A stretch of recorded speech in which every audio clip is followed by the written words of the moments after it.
Bonjour, mon nom est Philippe Houd, je suis agent de recherche et de planification au sein de l'Institut de soins palliatifs et de soins de vie Michel Sarrazin, Université Laval.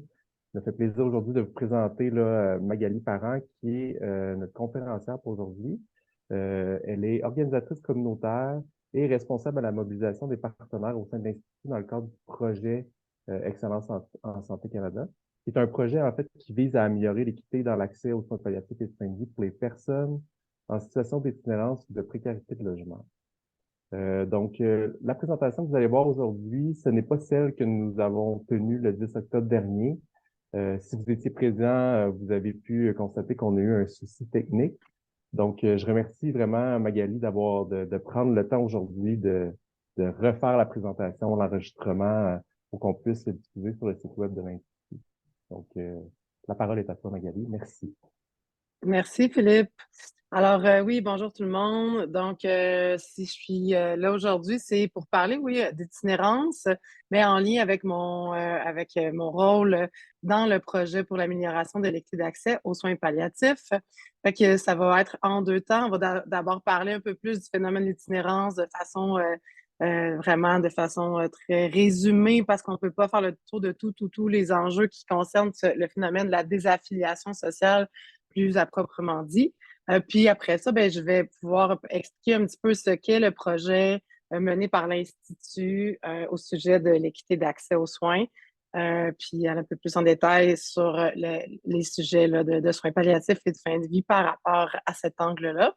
Donc, le titre aujourd'hui, c'est bon, itinérance et équité d'accès aux soins palliatifs, lutter contre les méfaits reliés à la stigmatisation, pardon, et à la méconnaissance. Évidemment, il sera question d'éléments plus largement que ça, mais c'est un élément de prisme intéressant à garder en tête pour la suite du sujet.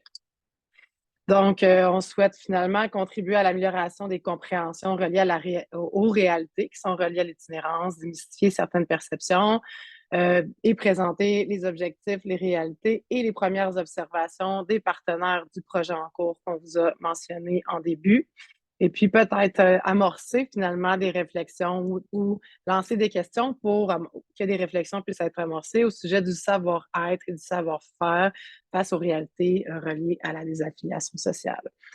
À simple pour information seulement, les photos que vous voyez là dans l'ensemble des vignettes de cette présentation-là sont des photos prises à Québec, qui sont plus des photos d'archives parce que le local avec des lits était les lits supplémentaires qui avaient été ouverts dans l'ancienne Loubrivière, donc avant 2020. C'était comme, étant donné que les besoins sont grandissants depuis plusieurs années, même si le phénomène se densifie, c'était suite à un financement supplémentaire que ces lits-là avaient été ouverts. Et puis, une photo qui a été prise lors de la nuit des sans-abri, là, il y a à peu près 5 à 6 années.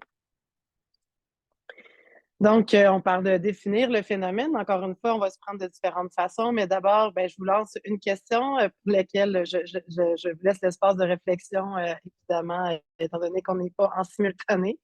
J'aime bien passer par cette question de réflexion-là, c'est-à-dire que je vais vous demander de penser à une personne en situation d'itinérance et de figer dans votre esprit la première image qui vous vient en tête. Donc, on ne triche pas, on laisse vraiment la première image qui nous vient.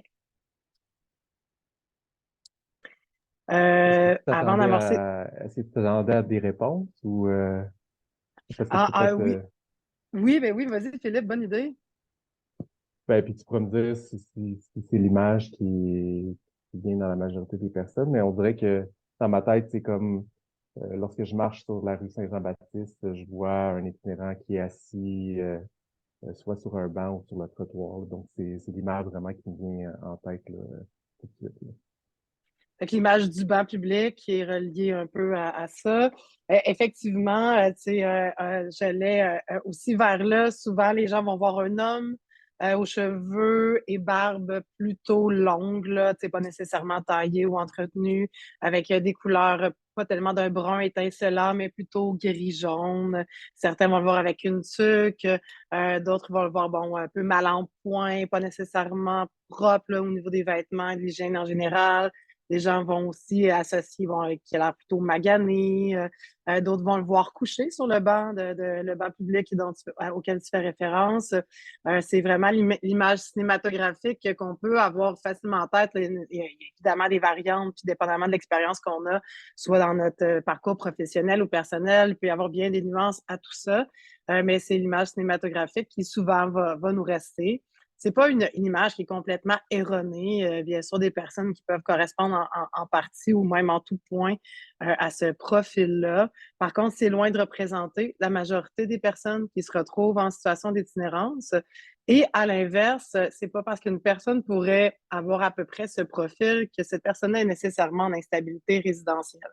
Des fois, on va confondre, puis pas toujours à tort, mais les différentes particularités qu'on peut associer parfois des éléments de marginalité ou d'éléments en lien avec la désaffiliation sociale, l'isolement ou d'autres facteurs dont il sera question pendant la courte présentation, automatiquement à être sans domicile fixe. Puis aussi, on peut amalgamer l'ensemble des types d'itinérance ou des parcours à une seule image ou une seule idée qu'on peut s'en faire.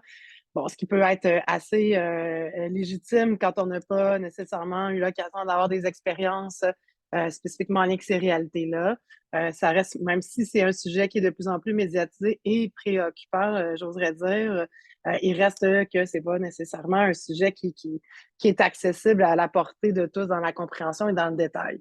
Fait que l'idée, c'est justement de sortir un peu de ces premières idées ou images un peu préconçues pour essayer de nuancer puis d'adapter davantage soit nos réflexions, nos pratiques et les approches finalement qui concernent ces réalités-là. En ce sens, si on continue par rapport au type d'itinérance, encore une fois, l'idée n'est pas de dire que dans l'absolu, les personnes qui vivent des réalités associées vont nécessairement être taguées à un de ces trois types d'itinérance. L'idée est justement de moduler dans notre esprit à quoi peuvent ressembler les parcours, comment ça s'inscrit dans le temps et dans l'intensité.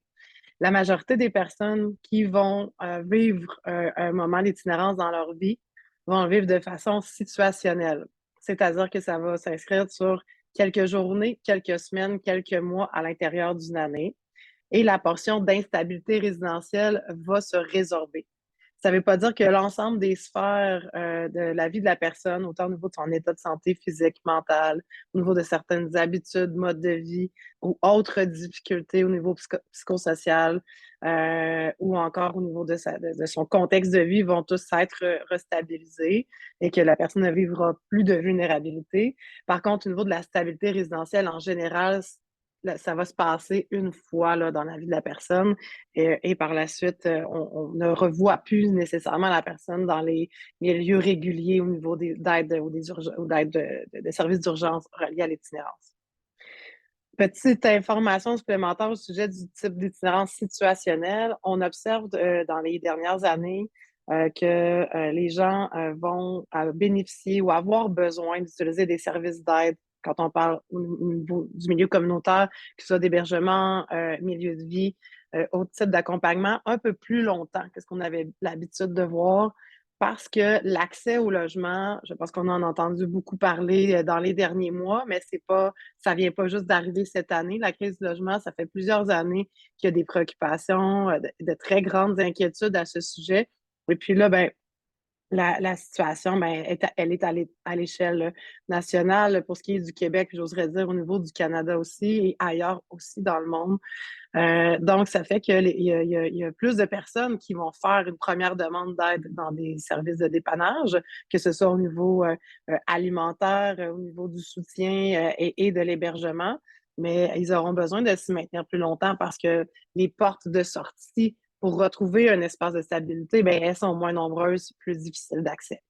Ça ajoute une pression quand même sur les services d'aide, mais aussi dans la vie directement des personnes, parce que plus on se maintient dans une situation anxiogène, instable au niveau du logement longtemps, plus on peut vivre finalement des impacts de ça et peut-être avoir plus de difficultés de retrouver un espace tranquille ou, disons, apaisant par rapport à ça.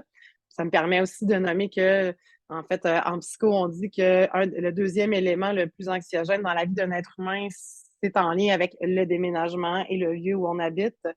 Donc, une personne qui va vivre une situation d'itinérance, même si on qualifie de cachée, comme par exemple quelqu'un qui va passer d'un divan à l'autre chez des gens connus de son réseau familial ou social, ou par la suite, c'est déjà un peu moins connu, dépendamment de quel est l'état de son réseau social ou encore de comment se poursuit dans le temps la situation d'instabilité, ou encore quelqu'un qui va déménager à plusieurs reprises d'une maison de chambre à l'autre. C'est déménager 4, 5, 6, 7, 8 fois dans une année. C'est suffisamment anxiogène et ça amène suffisamment d'éléments de désaffiliation pour qu'on puisse entrer ce type de parcours-là dans le phénomène de l'itinérance plus largement nommé. Donc, par la suite, l'autre type d'itinérance qu'on peut observer est celui cyclique, où il y a des allers-retours entre des moments de stabilité et d'instabilité, un peu comme je viens de le décrire, sauf que dans certains cas, ça peut se reproduire aussi sur plus d'une année. Donc, une personne qui va, à travers le temps, le vivre plus d'une fois, donc c'est ce qu'on appelle cyclique. Et bon, malheureusement, des fois, l'aspect cyclique se transforme davantage en ce qu'on pourrait appeler quelque chose de chronique. Encore une fois, il n'y a pas de ligne clairement tracée entre les types d'itinérance, donc dans celui-ci non plus. C'est pas non plus l'idée n'est pas de devoir absolument l'identifier quand on rencontre une personne, c'est pour ouvrir sur l'idée du processus, sur l'idée des facteurs de protection, sur le rapport des facteurs structurels et individuels qui s'inscrivent dans ce processus-là, et de réaliser qu'en fait, les personnes qu'on va associer davantage au type d'itinérance chronique, ben, c'est une minorité des personnes qui passent par une situation d'itinérance qui vont vivre ce type d'itinérance-là. Pardon. Euh, c'est souvent ces réalités-là qui vont marquer davantage notre imaginaire parce qu'il y a beaucoup, beaucoup de besoins de soutien, d'accompagnement qui y sont associés. Les gens vont aussi avoir peut-être vécu plusieurs événements de type traumatique et dans leur parcours de vie ou dans leur rapport à la méfiance en tentant d'aller chercher de l'aide à différents moments, dans différents contextes, sans que ça leur permette d'améliorer leur état ou leur sentiment de bien-être, des fois pour un paquet de raisons qui peuvent être autant de l'ordre de comment est-ce que le soin va être proposé ou non proposé, ou dans la difficulté que la personne va avoir à accueillir et démontrer une ouverture, une collaboration à ce soin-là. Donc, on parle d'enjeux importants au niveau de la santé physique, très souvent, des enjeux au niveau de la santé mentale. Très souvent, il y a consommation abusive en tout genre, là, pas qu'au niveau des substances illégales, ça peut être au niveau de l'abus, au niveau de la médication quand il y en a. Des fois, des grands défis au niveau des habiletés relationnelles. Il peut y avoir aussi de voir des situations au niveau de la judiciarisation de la personne, donc les gens qui vont avoir commis des actes répréhensibles aux yeux de la loi et qui amènent finalement d'autres lourdeurs dans le contexte de désaffiliation sociale et donc dans qu'est-ce qu'on doit proposer pour essayer d'accompagner une personne qui vit ça, mais qui souhaiterait améliorer des éléments dans sa condition de vie. Ça demande donc une diversité de types d'accompagnement, beaucoup de temps d'adaptation aussi. Ça donne un peu une idée du spectre dans lequel on peut se retrouver.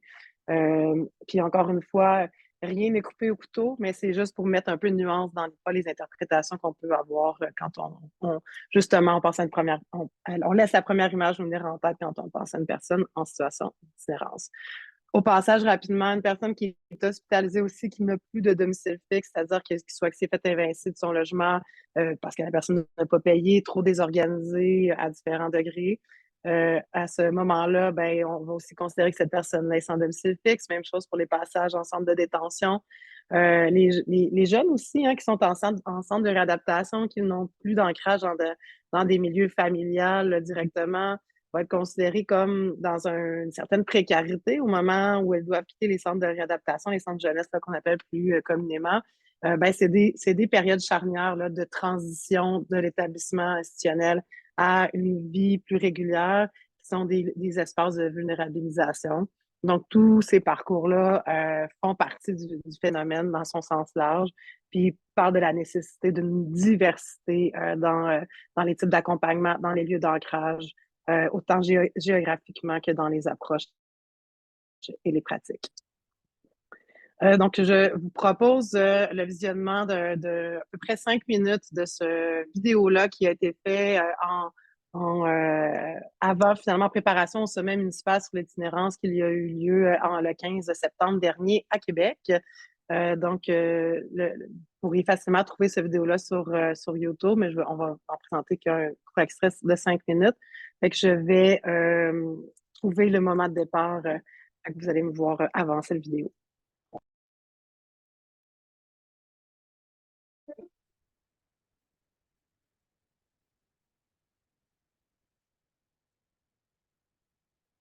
Les ressources, il y en a. Mais le problème, c'est qu'il y a tellement de gens qui tombent dans les cracks du système. Tu sais, par exemple, celui qui crie bien fort, qui est en vie, mais lui a la force de crier. Mais ce qui m'inquiète, c'est celui qui est caché, qui n'a plus la force de se battre, qui n'a plus le goût de se battre. C'est lui qu'il faut aller chercher. Bonjour, M. Clément. Salut, Ouais, t'as de la poigne? hein? Ben, point de vue, Bazou, pas si pire. Hein? Monsieur Bazou. Qu'est-ce qui t'a amené à vivre dans ta vanne? Et si bol, tu veux savoir toute l'histoire? Ben, moi, j'ai passé 35 ans dans l'Ouest canadien, puis j'avais ma maison à Victoria. Tu travaillais en construction. Ah ouais, là-bas? toute ma vie. Toute ta vie. Ah ouais. J'ai touché une faillite en 2007. Depuis ce temps-là, à give up. Moi, je suis venu ici plus pour ma fille, là. Rarement, je l'avoue. Tu sais. Je veux pas qu'elle me voie dans même, là, tu sais, toute croche, tout.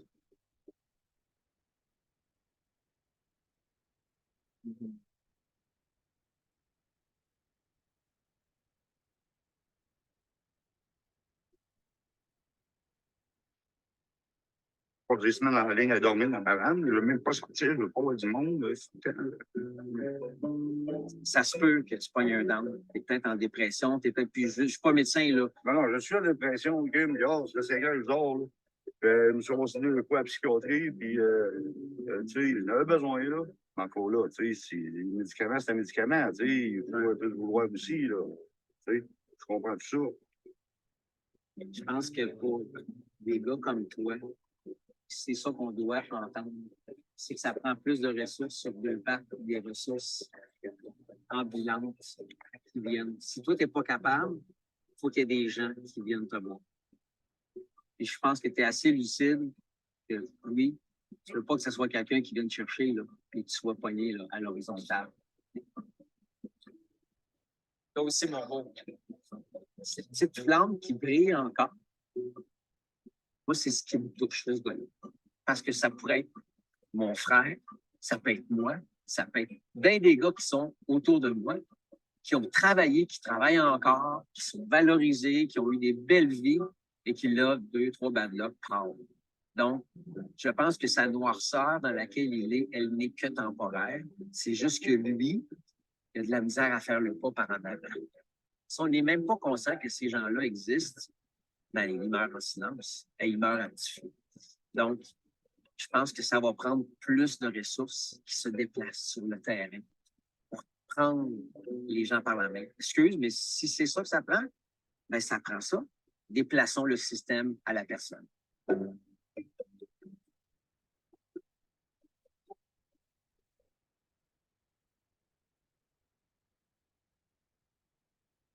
Comment ça va? Hi, how are you? What's your name? Bernard. Bernard. Je parle français, je parle anglais. Ah ouais? Mais surtout, je parle ma langue. C'est quoi la langue?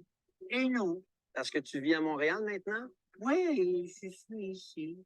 J'ai connu aussi d'autres choses. J'ai travaillé, moi, dans ma vie. J'ai fait 20 ans à la Belgique. Wow. En construction? Oui, des barrages. Ce que je voudrais comprendre, c'est qu'est-ce qui fait qu'un gars comme toi s'est retrouvé ici, dans la rue à Montréal? C'est ça. Hmm. C'est destructif. Problème d'alcool. Et voilà. Qu'est-ce qui amène un homme comme toi à boire? Je suis un survivant. Comprenez qu'est-ce que je Des veux dire? pensionnats? Eh oui. Et moi, j'ai connu ça, moi. Moi, j'ai connu ça. Je sais qu'est-ce qu'ils m'ont fait. Je sais qu'est-ce qu'ils ont fait aux autres pensionnaires et tout ça. Et ça m'a fait beaucoup mal. Mal, beaucoup mal. Et je suis tout seul à supporter ça. Et ça m'aide un peu, malheureusement. Est-ce que C'est bien. Je ne peux pas t'excuser. Les plus grandes blessures trouvent racine dans l'enfance et ne font que se répéter par des histoires de rejet, d'abandon.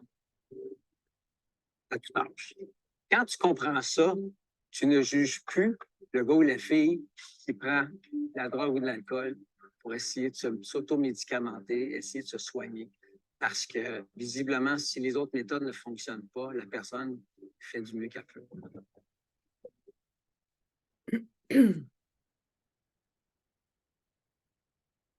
Alors, du reportage est tout aussi intéressante, mais dans ce qui nous concernait aujourd'hui, je trouvais intéressant d'entendre ces deux hommes-là parler de leur situation actuelle, mais aussi dans quoi ça prenait racine. Je trouve que dans ces exemples-là, des éléments vers lesquels on va aller un peu plus, autant des éléments du parcours de vie individuel, de la personnalité, des défis, mais aussi des structures sociales dans lesquelles ça s'inscrit, puis des facteurs reliés aux déterminants sociaux de la santé qui font référence aux différentes inégalités sociales dans lesquelles notre société finalement se retrouve. Puis peut-être attirer votre attention aussi sur des commentaires, comment Jean-Marie Lapointe a parlé, a nommé certaines choses, tu sais, la peur que les gens ont de se... Ils savent qu'ils vivent de grands malaises, qu'ils peuvent avoir besoin de soins, qu'il y a des éléments qui tournent moins rond au niveau de la santé. Mais il y a une grande crainte d'être pris dans un milieu institutionnel qui peut faire référence à des événements passés, des expériences passées, à des situations familiales passées, d'être, Jean-Marie Lapointe a nommé, être pogné à l'horizontale dans un lit d'hôpital quelque part. Je pense que c'est une crainte qui est souvent vécue.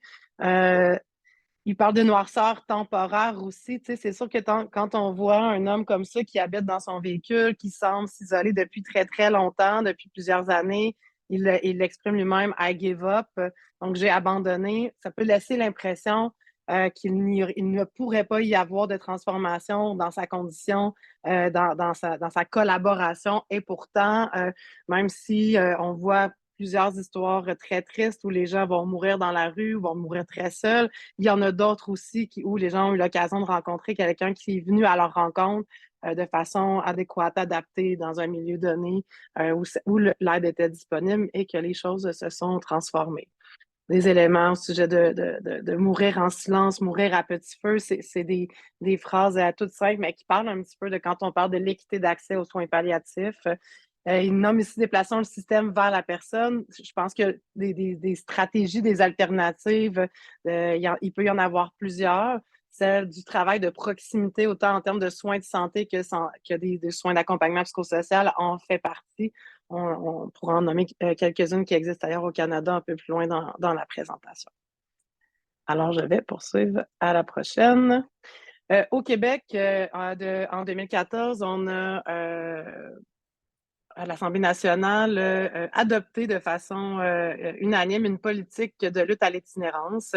C'était la première fois qu'au Québec, on écrivait noir sur blanc que l'itinérance n'était pas juste une question de ne pas avoir de toit sur la tête, même si la question du toit en fait toujours partie. En fait, des fois, il faut faire la part des choses. Ben, pas la part des choses, mais la distinction entre se sentir chez soi et avoir un toit sur la tête.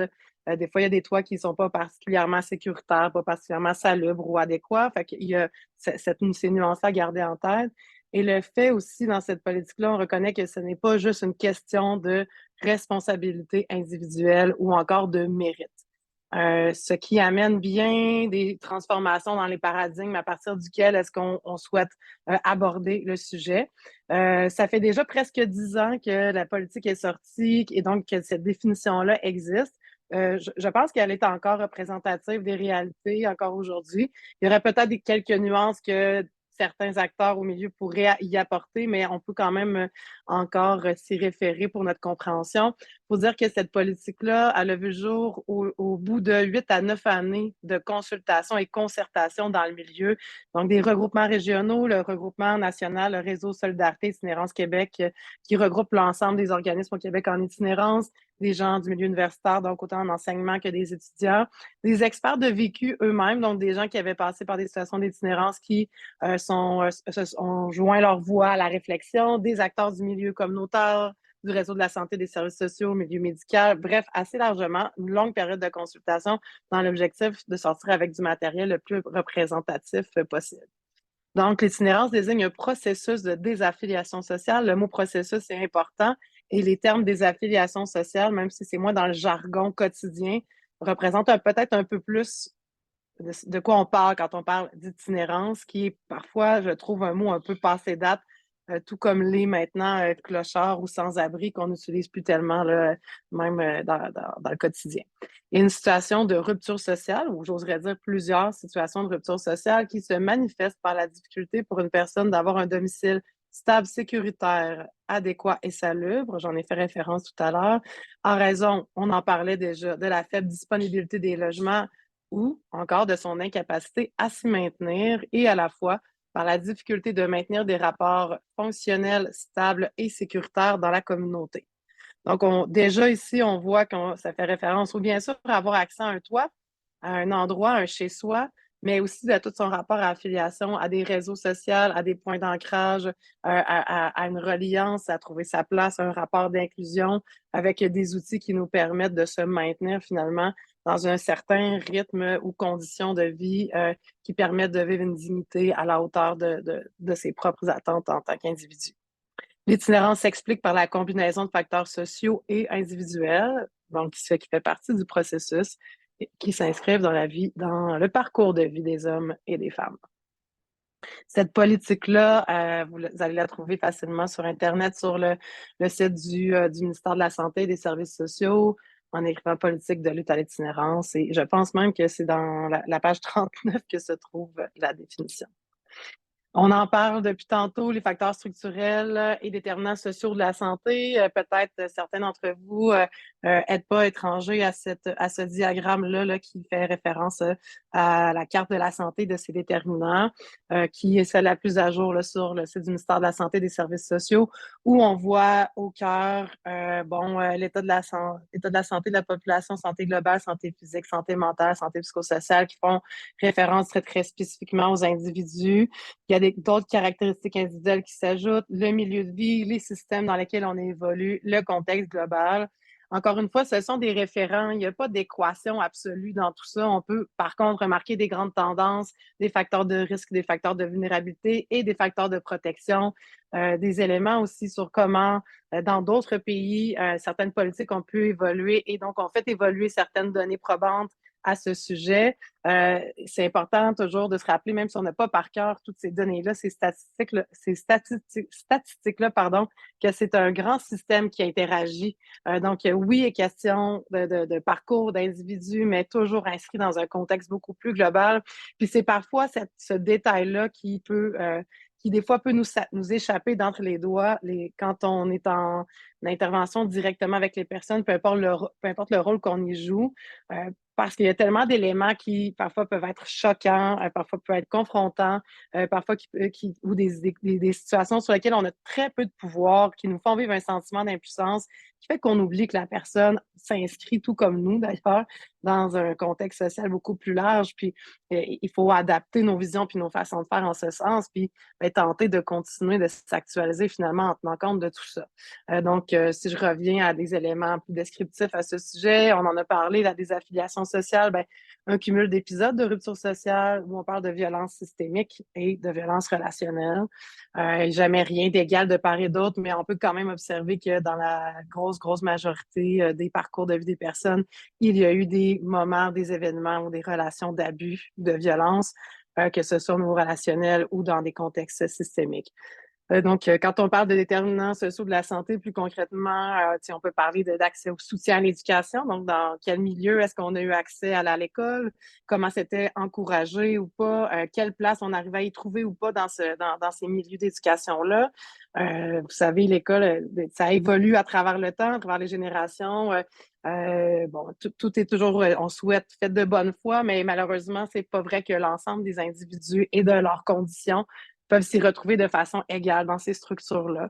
Même chose au niveau du revenu familial.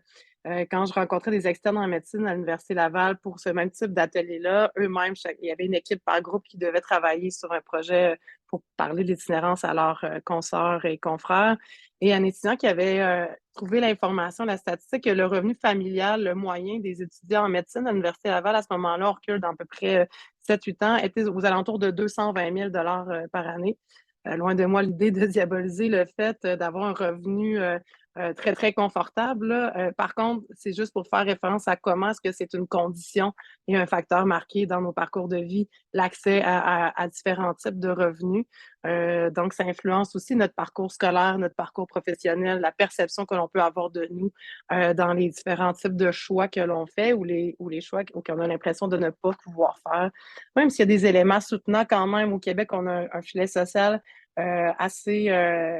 assez bien comparativement à bien d'autres endroits dans le monde, là, même à comparer à certaines provinces au Canada ou encore aux États-Unis. Donc, il y a des programmes où il y a des leviers intéressants, sauf que c'est pas perçu ou accessible de la même façon partout et pour tout le monde, évidemment. Type d'habitation et milieu de vie en fait partie, des événements traumatisants, parfois répétitifs dans la vie d'une personne. Bon, on en a déjà fait mention à quelques égards. Évidemment, les enjeux de santé. Souvent, quand on pense à itinérance, on va penser à enjeux de santé mentale, puis à raison. Des fois, il faut se poser la question, est-ce que c'est un enjeu de santé mentale sévère et persistant qui a amené une personne à vivre un moment d'instabilité et de désaffiliation sociale? Ou est-ce que ce sont les événements de rupture sociale et donc d'instabilité résidentielle dans certains cas qui mènent à développer des troubles de santé mentale? Parce qu'on le disait tantôt, se retrouver en instabilité résidentielle, peu importe comment on le qualifie ou comment ça se vit, ça génère un certain degré d'anxiété et de stress et autres types de questionnements qui vont impacter finalement notre santé psychologique et à moyen et long terme, notre état de santé mentale aussi. Fait qu'il faut le voir toujours comme dans un processus, un spectre aussi. On parle de l'accès au marché du travail. Bien sûr, il y a un enjeu au niveau de main-d'œuvre actuellement, mais évidemment, vous le savez probablement autant que moi, ce ne sont pas des équations mathématiques faciles. Il y a tant de jobs disponibles, tant de personnes disponibles pour travailler. Faisons des matchs tout simplement. Il y a un paquet d'éléments au niveau de la stigmatisation, de l'accès, de la formation aussi, des attentes, la performance qui vont rentrer en ligne de compte dans le rapport au marché du travail. L'accès à se loger, ben, je pense qu'on le dira jamais assez, surtout actuellement, c'est réellement une grande préoccupation qui s'élargit à un profil, à une diversité de profils encore plus large qu'il y a 10 ans aujourd'hui. Donc, il y a un grand nombre de personnes qui ont cogné, pour ce qui est de Québec, à la porte de l'hébergement de l'Aubrivière cet été, qui étaient des gens qui n'arrivaient plus à se loger, puis que c'était la première fois dans leur vie qui vivaient une situation comme celle-là et qui devaient aller cogner à la porte d'un organisme communautaire. J'avance pour avancer dans notre présentation. Sans refaire le tour de tout ça, je trouvais que cette roue-là était intéressante. La roue des privilèges et des pouvoirs, c'est une façon aussi d'interpréter et d'analyser un peu les situations quand on parle d'intersectionnalité. C'est-à-dire que, par exemple, si on regarde dans cette roue-là, les conditions qui se retrouvent davantage vers le centre, donc qui soient en lien avec la citoyenneté, la richesse, le logement, l'éducation formelle, la langue, plus notre condition se retrouve au centre du cercle, plus on peut être considéré comme des personnes en situation de privilège. Plus les réalités qui sont associées à notre vie se retrouvent davantage vers l'extérieur du centre, plus on peut se retrouver dans une intersectionnalité où on a accès à beaucoup moins de privilèges que d'autres personnes. Cette roue-là n'est pas un absolu, ça dépend où on se situe dans le monde, ça dépend à quelle époque on est. Celle-là est davantage, elle vient, je pense, du Canada, en fait, des provinces de l'Ouest. D'abord, il y a la pointe des peuples autochtones, dans la façon, les vocabulaires utilisés, ça dépend d'un endroit à l'autre. Mais c'est intéressant de faire référence à cette intersectionnalité-là quand on fait face à une personne où on peut imaginer qu'elle cumule plusieurs défis structurels dans sa vie. Et donc, en plus, évidemment, de certains défis davantage au niveau individuel, ça peut nous aider à mettre en perspective, finalement, certains comportements, certains besoins spécifiques et tout le rythme qui peut bouger dans le temps, dans l'évolution, dans les changements de mode de vie ou de réadaptation, si je peux le dire comme ça, là, pour certaines personnes. Ici, c'est un rappel en lien avec la politique qui est sorti en 2014. En ce moment, on est dans le 2e plan d'action interministériel relié à la politique de lutte à l'itinérance. C'est important de le préciser, interministériel, parce que quand on parle des enjeux de désaffiliation sociale, évidemment, même si le ministère de la Santé et des Services sociaux doit agir comme ministère ayant un leadership dans la mise en place, l'évolution, l'adaptation de ce plan d'action-là, même d'un point de vue régional à partir des CIUS et tout ça. Il reste que la grande majorité des autres ministères ont un rôle à jouer aussi en ce sens. Et je trouve que c'est intéressant en termes d'image de voir quand le premier plan a été écrit là, de 2015 à 2020 à peu près, tous les ministères qui avaient un rôle à jouer dans ce plan-là. Évidemment, un peu comme n'importe quel plan d'action, bon, ça ne descend pas de la même façon d'une région à l'autre. Il y a des défis au niveau organisationnel, des défis au niveau logistique, au niveau de la mobilisation des acteurs d'un ministère à l'autre pour un paquet de raisons. Sauf que quand on regarde les axes d'intervention prioritaires qui sont reliés à ces plans d'action-là, on voit comment l'ensemble de ces ministères-là peuvent ou doivent être interpellés. Puis quand je parle des ministères, je parle autant des programmes qui en découlent, des acteurs qui sont parapublics là, en lien avec chacun des mandats. Le logement, évidemment, les services de santé, services sociaux. Le revenu, donc tout ce qui a trait finalement au ministère de l'Emploi et de la Solidarité sociale. Là, il y a un 4e plan de lutte à la pauvreté qui devrait sortir quelque part au début de l'année 2024 et des modifications au niveau de la loi sur l'aide sociale là, qui sont à venir. Plusieurs consultations sont en cours, ont été en cours en 2023 en lien avec la ministre en place. Donc, tout ça peut avoir des impacts finalement pour des leviers, pour des personnes qui passent par des situations de grande désaffiliation et qui souhaitent avancer dans ça.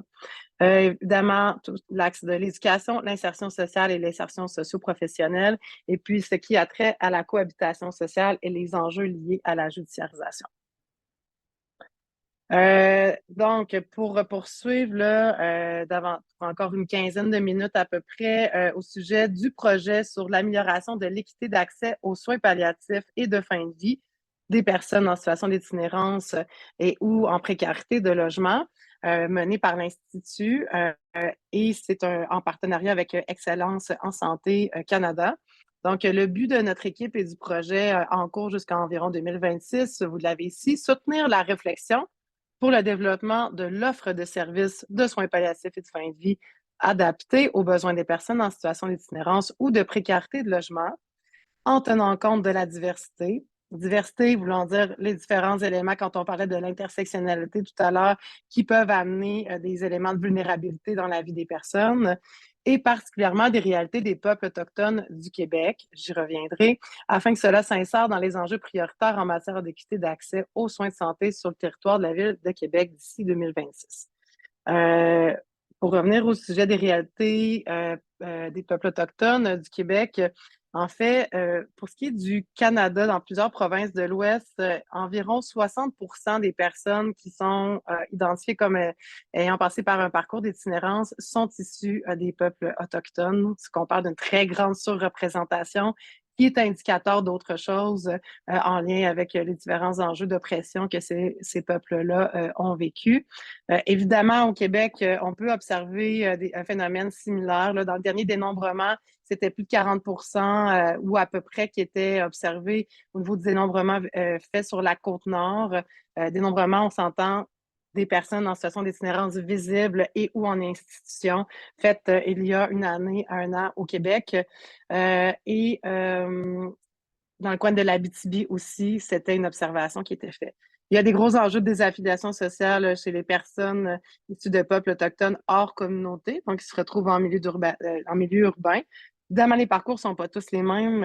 Il y a plusieurs personnes qui ne se retrouvent pas nécessairement, évidemment, dans des parcours de désaffiliation sociale, mais on peut observer une vulnérabilité plus marquée. De là, la présence des centres amitiés autochtones dans plusieurs régions du Québec en ce sens. C'est aussi un des partenaires qu'on a commencé à tenter de créer des liens avec eux pour s'intéresser à cette réalité-là et dans un objectif qui est davantage relié aux actions du Canada par rapport aux efforts de réconciliation et de vérité. Donc, dans les objectifs de ce projet-là, rassembler des partenaires multisectoriels, on est encore dans la même logique de la diversité des actions et des acteurs, autour du sujet de l'accès aux soins palliatifs dans un contexte d'itinérance, réaliser diverses consultations auprès des personnes concernées pour cerner les besoins, soutenir et influencer les pratiques selon les besoins identifiés par les acteurs consultés. Donc, vous comprendrez que en ce moment, l'Institut ne s'inscrit pas dans une logique d'offrir des services d'accès à des soins de fin de vie pour les personnes, mais vraiment soutenir ce développement-là, l'influence avec les acteurs concernés pour donner une voix au chapitre à cette réalité-là qui est parfois ou probablement souvent invisibilisée.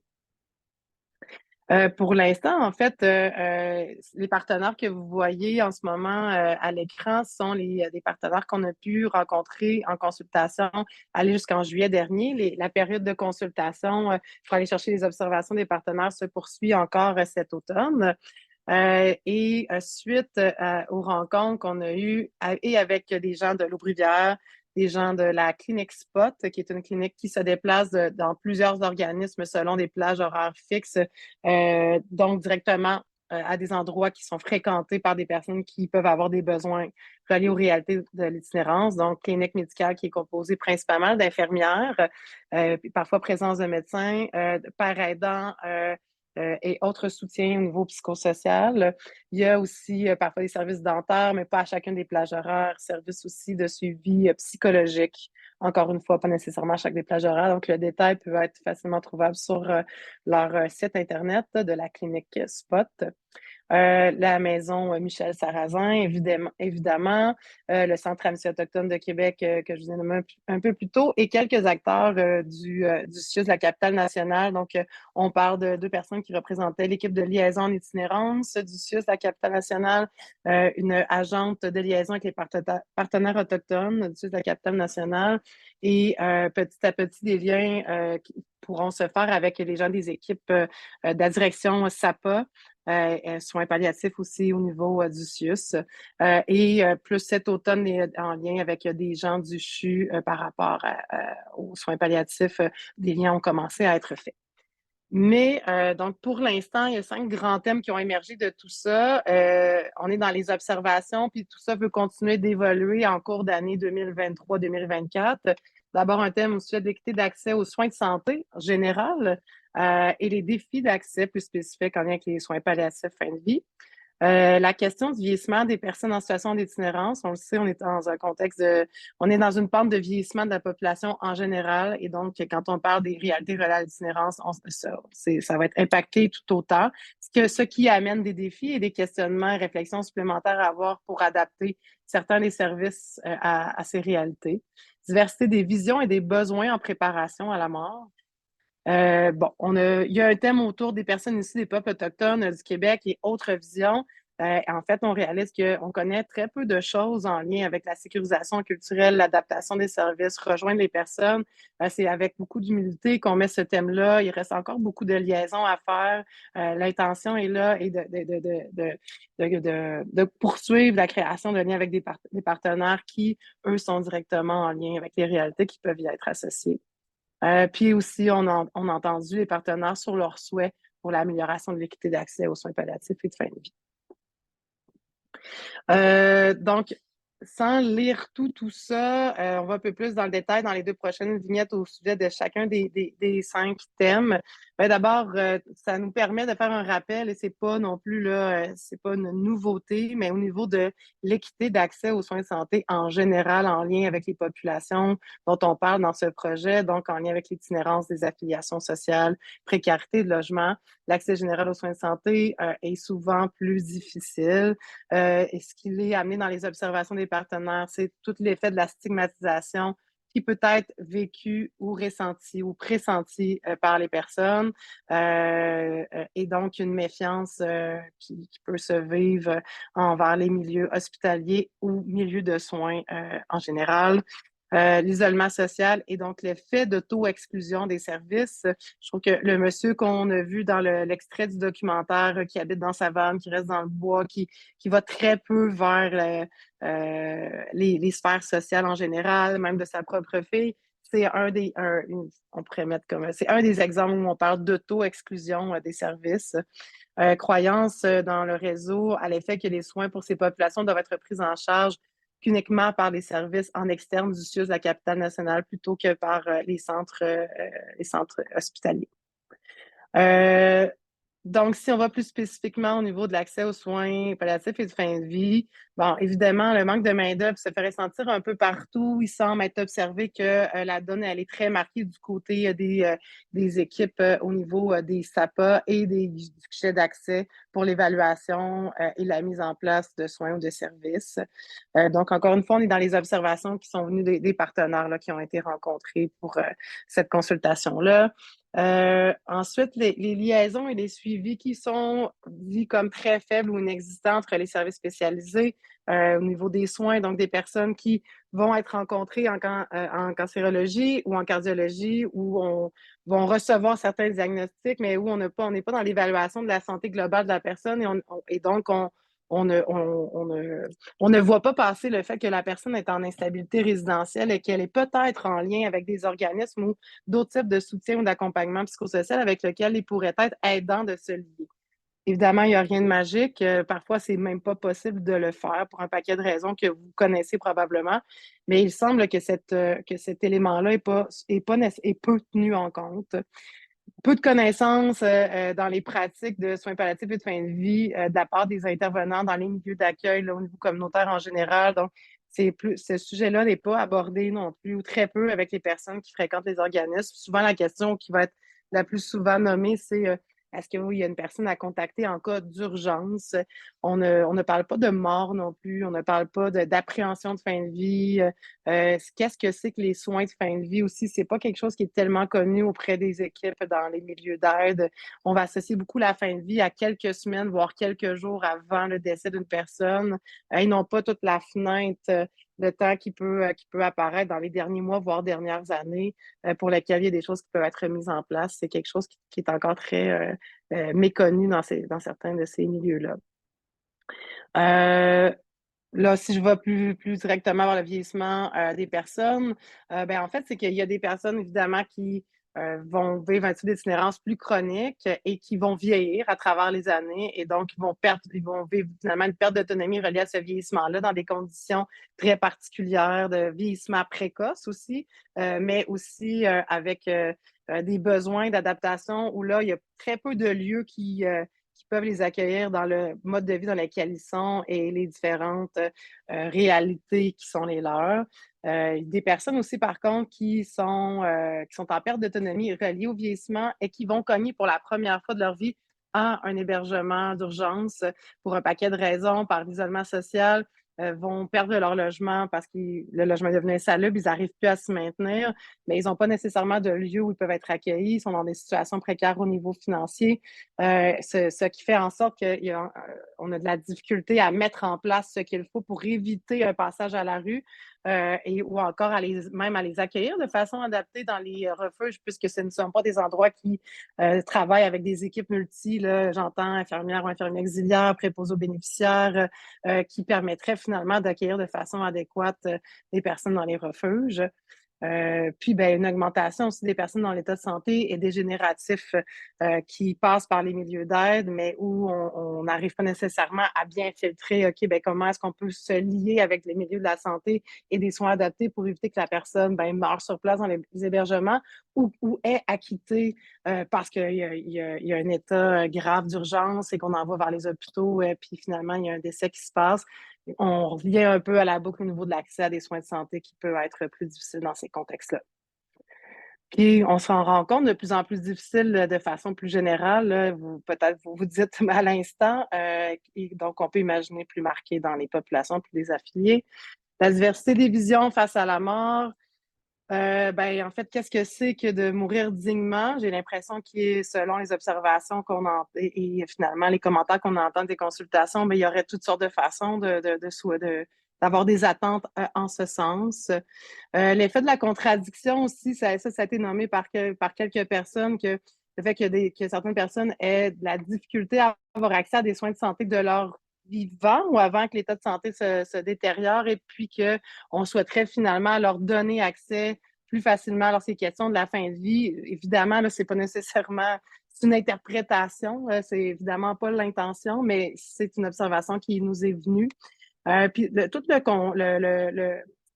l'aspect aussi un peu pervers quand on parlait de stigmatisation et d'auto-exclusion, du fait qu'il y a une personne qui se rend compte que son état de santé se détériore beaucoup, qui se le fait refléter, va davantage, dans certains cas, aller vers l'idéation suicidaire ou de l'autodestruction plutôt que d'être collaboratif à des soins de fin de vie qui seraient adaptés pour réduire les souffrances et donc maintenir finalement un niveau de vie là, avec des soins plus adaptés.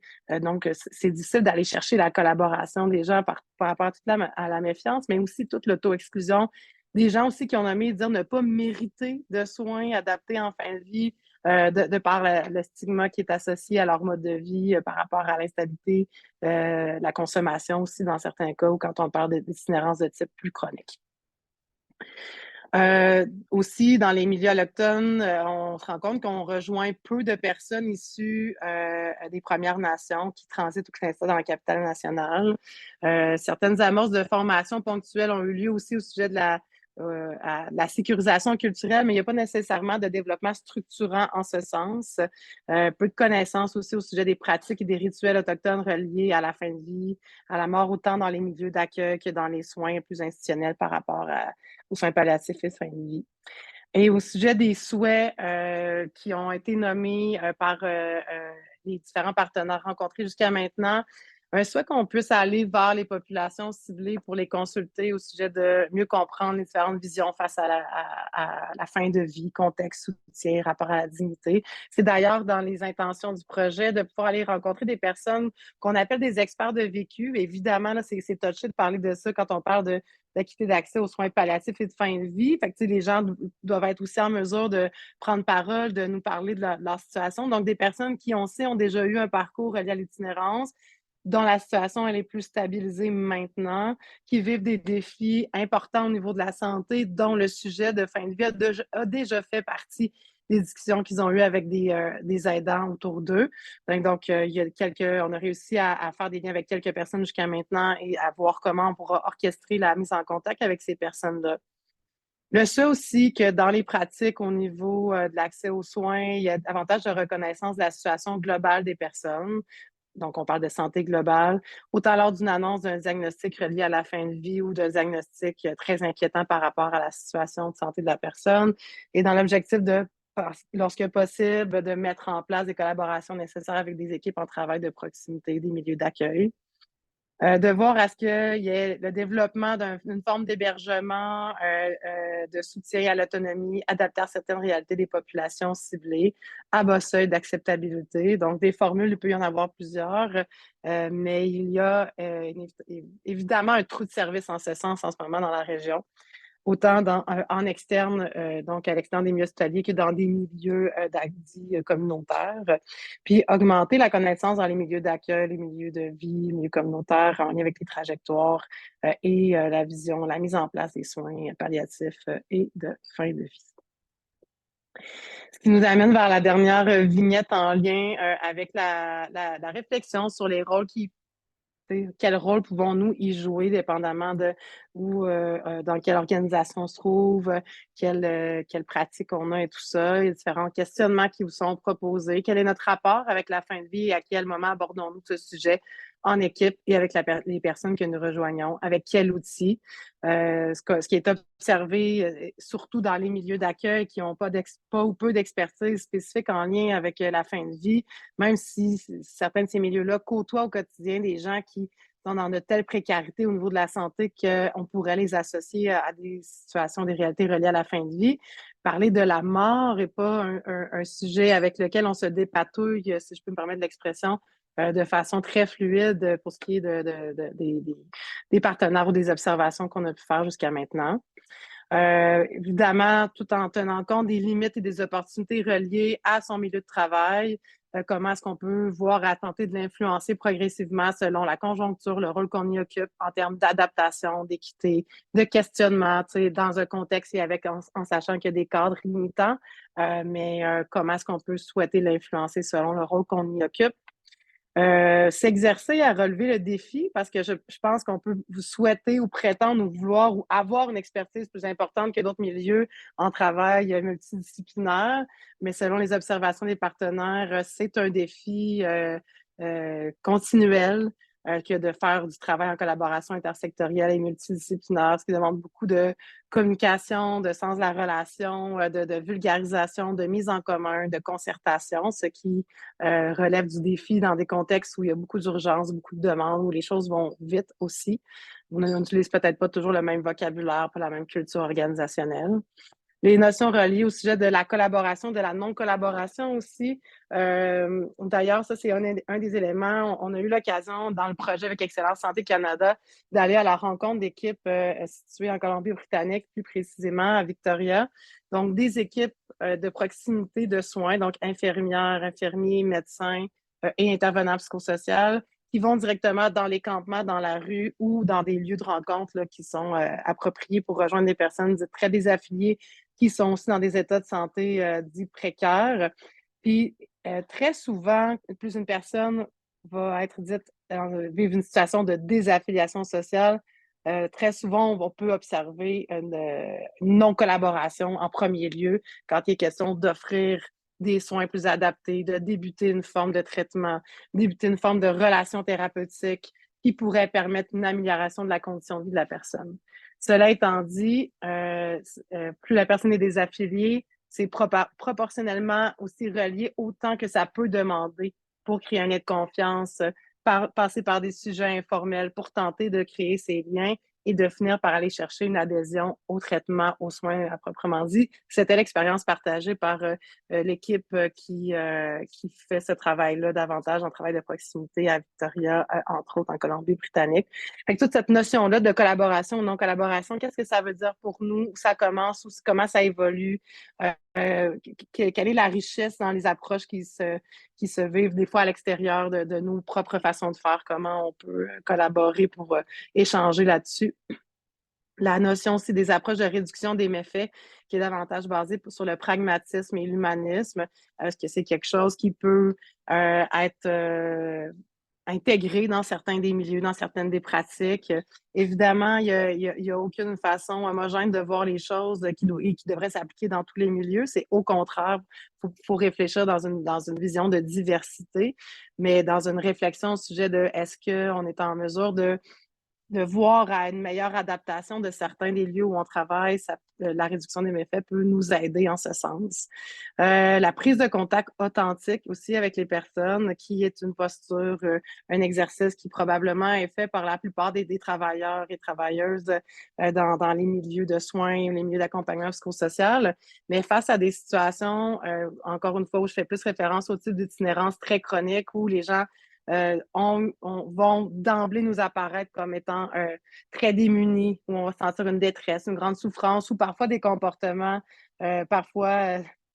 très colorés, pour ne pas dire inadéquats.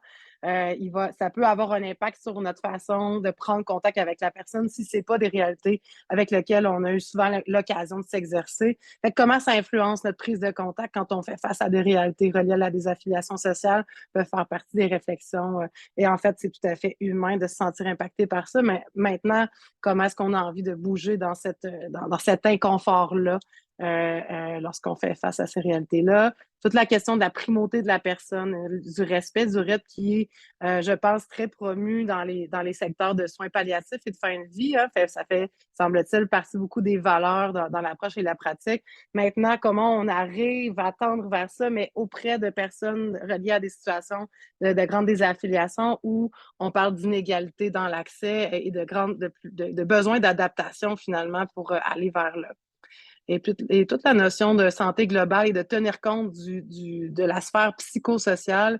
Est-ce que dans les milieux où on travaille, on a la croyance que ça devrait être réservé seulement aux intervenants qui ont le titre d'intervenants psychosociaux, ou est-ce que ça peut être une préoccupation à différentes intensités, bien sûr, parce qu'on n'a pas tous le même rôle à jouer, qui devrait être aussi tenu en compte là, dans l'ensemble des rôles qui composent certaines des équipes dans différents milieux.